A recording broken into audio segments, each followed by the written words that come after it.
आदरणीय व्यासपीठावर विराजमान सर्व मान्यवर सर्वांना माझा जय भीम। खरं तर या व्यासपीठावर माझी कविता सादर करण्याची ही पहिली वेळ। माझ्या कवितेला चालना देणारे माझे सासू सासरे, आई वडील तर आहेत, पण सासू सासऱ्यांनी लग्नानंतरही जी मला प्रेरणा दिली की तू तुझ्या कविता सादर कर, आणि त्यामध्ये साथ देणारे माझे पती। आजकाल आपण बघतो की सर्वच नवीन पिढीला संयुक्त कुटुंब पद्धती आवडत नाही, सर्वांनाच विभक्त कुटुंब पद्धती ही आवडायला लागली। संयुक्त कुटुंब पद्धतींचा विसर पडत चाललाय। तर अशाच माझ्या नवीन जोडप्यांना आई वडिलांनी आपल्याला तळहाताप्रमाणे जपले, पण त्या आई वडिलांचं ओझं लग्नानंतर एका मुलाला आपल्या बायकोच्या म्हणण्यानुसार त्यांचं ओझं वाटायला लागलं आपल्या आई वडिलांचं। तोच एक विचार माझा मांडण्याचा इथे छोटासा प्रयत्न। माझ्या कवितेचं शीर्षक आहे नको ती नाती। नको ती माणसं, नको ती नाती, माझे 2 लेकरं मी आणि पती। संसार आम्हा दोघांचा राजा आणि राणीचा, संसार आम्हा दोघांचा राजा आणि राणीचा। नको तर आमच्या घरात नाद हा तिसऱ्या वाणीचा, नको आमच्या घरात नाद हा तिसऱ्या वाणीचा। नको ती ननद धीर अण जावा, आपला तो घास आपणच घ्यावा। नको ती ननद, नको तो धीर अण जावा, आपला तो घास आपणच घ्यावा। भाऊ तो माझा लाडका, भाऊ तो माझा लाडका, आणि बहीण ती माझी बरी। असं वाटतं भेटाया ते नेहमीच यावेत घरी।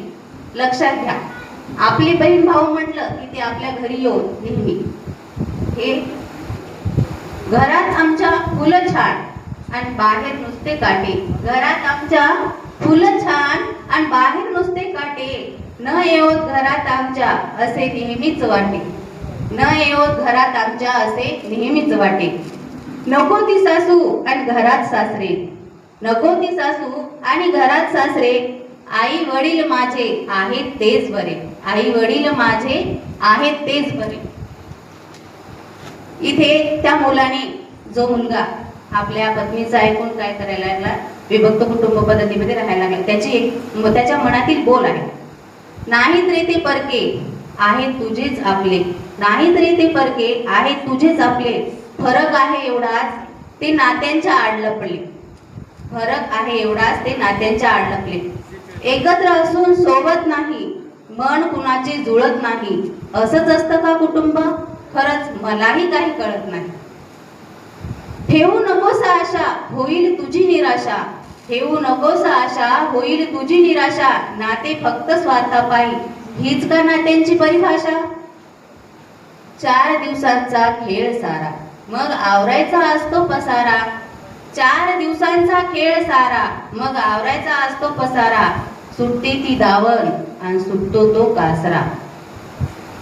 प्याला नसताना झुलाया लागला, प्याला नसताना झुलाया लागला। तालावर बायकोच्या डुलाया लागला।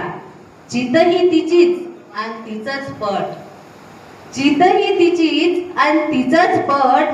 खेळ असा तू खेळायला लागला।